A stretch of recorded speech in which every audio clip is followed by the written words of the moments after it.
Hello বন্ধুরা, সবাই কেমন আছেন? আশা করি সবাই ভালো আছেন। আজকে আপনাদেরকে একটি জিনিস শেখাই দেব।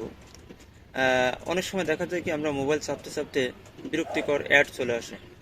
হ্যাঁ, মানে আপনি চাচ্ছেন না যে অ্যাডটা আসুক, কিন্তু হঠাৎ করে কিন্তু অ্যাড চলে আসছে। আর ওই অ্যাড আসলে অনেক সময় দেখা যাচ্ছে কয়েক সেকেন্ডের মধ্যে মিনিমাইজ করা যায় না বা কেটে দেওয়া যায় না। হ্যাঁ, এটা অনেক বিরক্তিকর। তো অপেক্ষা করতে হয়, না হলে মিনিমাইজ করতে হয়। দেখা যাচ্ছে মিনিমাইজ করলে জরুরি যে কাজ করতেছিলেন আপনি, যে অবস্থানে ছিলেন সেই অবস্থান থেকে বের হয়ে যায়।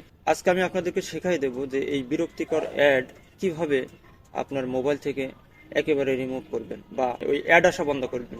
তো সেটাই আমি আপনাদেরকে শেখাবো। বেশি কথা না বলে চলুন আমরা সেটাই দেখে নিই। আমরা আমাদের মোবাইলের ডিসপ্লেতে চলে আসলাম। তো আপনারা আপনাদের মোবাইলে গিয়ে অবশ্যই সেটিং অপশনে চলে যাবেন। তো আমি আমার মোবাইলের সেটিং অপশনে চলে যাচ্ছি। সেটিং অপশনে গিয়ে আপনাদের মোবাইলে স্ক্রলিং করবেন। অপশনে গিয়ে একটু নিচের দিকে নামলে দেখতে পারবেন কানেকশন অ্যান্ড শেয়ারিং। অনেক মোবাইল হয়তো বা শুধু কানেকশন থাকতে পারে।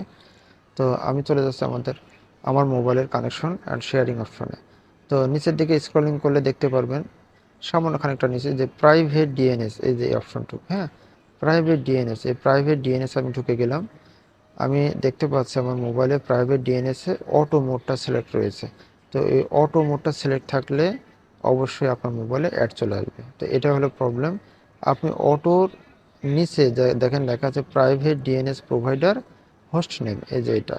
তো private DNS host name, private DNS provider host name, আমি এর উপরে ক্লিক করলাম। নিচের দিকে দেখেন লেখা আছে একটা লেখা।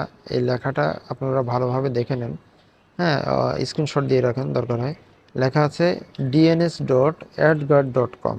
এই dns.adguard.comটি অবশ্যই আপনি লিখে দেবেন, লিখে সেভ করে দেবেন। তো আমি আমার মোবাইলে এটা লিখলাম, লিখে সেভ করে দিলাম।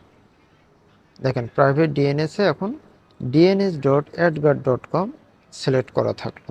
জাস্ট আপনারা এটুকুই করবেন, এটুকুই করে দেবেন। এটুকু করলে আপনাদের মোবাইলে যে কোনো ধরনের অটোমেটিক যে অ্যাডগুলো আসে স্ক্রিনে, হ্যাঁ, বিরক্তিকর যে অ্যাডগুলো আসে, এটা আসা একেবারে চিরতরে বন্ধ হয়ে যাবে। এই ভিডিওটি যদি আপনার এতটুকু উপকারে আসে তাহলে অবশ্যই ভিডিওটি বেশি বেশি শেয়ার করবেন, কেননা এই সমস্যায় কিন্তু অনেকেই ভুগছে। হতে পারে আপনার বন্ধুদের মধ্যে, অথবা আপনার কোনো কলিগ, অথবা আপনার ফ্যামিলির মধ্যেই, আত্মীয় স্বজনের মধ্যেই অনেকেই কিন্তু এই সমস্যায় ভুগে থাকে। হয়তো বা এই সমস্যার সমাধান তারা পাচ্ছে না, অনেক মানে বিরক্তিকর ব্যাপার। কিন্তু তারাও কিন্তু খুব বিরক্ত হচ্ছে। তো তারাও যেন এই সমস্যা থেকে রক্ষা পেতে পারে, এই জন্য আপনি ভিডিওটি অবশ্যই তাদেরকে শেয়ার করে দেবেন। তাদেরকে শেয়ার করলে তারা অবশ্যই আপনার প্রতি খুশি হবে এবং উপকৃত হবে। তো আর আরেকটা রিকোয়েস্ট আছে, সেটা হচ্ছে যে অবশ্যই আপনি যদি আমার এই ভিডিওটি পেজ থেকে দেখে থাকেন তাহলে অবশ্যই আমার পেজে ফলো দিয়ে রাখবেন পরবর্তী আরও ইনফরমেটিভ ভিডিও পাওয়ার জন্য। এবং যদি ইউটিউব চ্যানেল থেকে দেখেন তাহলে অবশ্যই আমার চ্যানেলটিকে সাবস্ক্রাইব করবেন। তো সবাই ভালো থাকবেন, সুস্থ থাকবেন এবং আমার জন্য দোয়া করবেন। আসসালামু আলাইকুম ওয়া রাহমাতুল্লাহ।